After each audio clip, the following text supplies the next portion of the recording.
spent almost 30 years in law enforcement, public safety in Ohio, and I think what you just signed is one of the most significant steps of action to establish the standard, the expectation for both the community and law enforcement. A lot of people believe these standards exist uniformly. And while we do have standards and certifications for officers, Ohio does not have standards for law enforcement departments, offices, and agencies. And so for the first time in Ohio history, the governor has established that expectation.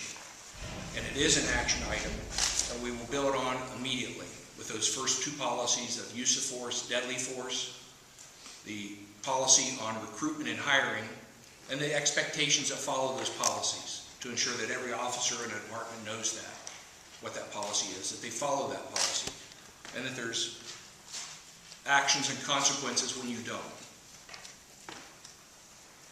Anything else you want to say about the transparent data collection, any of those things? So there's a total of 7 categories, and this executive order directly addresses 5 of those 7 categories. As the governor mentioned, the Ohio Supreme Court has asked, in fact, one of the recommendations from our task force member representing the Supreme Court recommended that the grand jury process be examined beyond just the community police relations.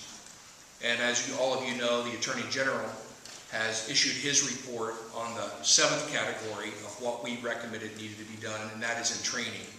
Those remaining categories of accountability and oversight, so transparency, data collection, those areas that the public absolutely has to have confidence that the law enforcement officer is a part of the community that they serve. They understand what they do, and there's balance. What we heard throughout those public forums it wasn't the community or law enforcement that need to change. They both need to change. There has to be, as the governor said, bridging that gap. Community education, people understanding what law enforcement needs, what law enforcement has to have from them, and this code of silence within the community. And as we heard, a passionate public testimony. There can't be a code of silence within law enforcement. It has to be equal. The expectation is we're in this together. And I think some people going into this, Governor, would have said we would have never got 22 people to agree.